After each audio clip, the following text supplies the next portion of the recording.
Plane. Auto Solutions. This section examines injectors.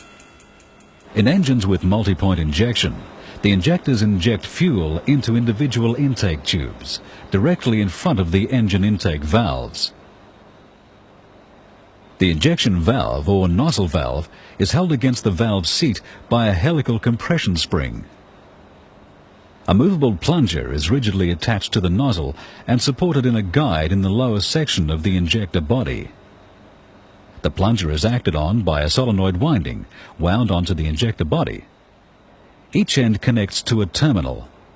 The control unit completes the injector electrical circuit. It provides pulses of a set duration so that the injector valve opens and closes or pulses very quickly. Electrical pulses pass through the injector winding and set up a magnetic field that draws the plunger and valve away from the nozzle seat. Fuel held under pressure in the fuel rail can now pass through the filter and the center of the injector and enter the inlet port. In a single-hole injector, fuel is injected in a finely atomized conical spray at an angle of about 25 degrees. The exact injector open time depends on the data the sensors give the ECU, but it usually varies from 1 to 20 milliseconds. Valve lift for the fully open position is about 0.15 millimeters and response time is about 1 millisecond. Rubber moldings or O-rings seal the injector in the manifold and at the fuel rail.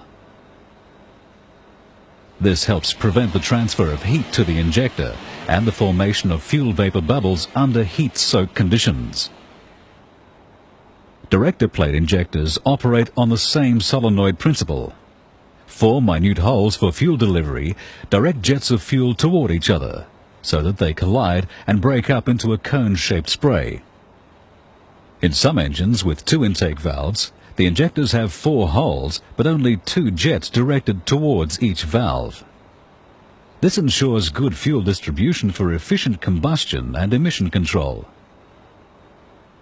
The jets are set very precisely, and they must be located accurately by means of the fuel rail.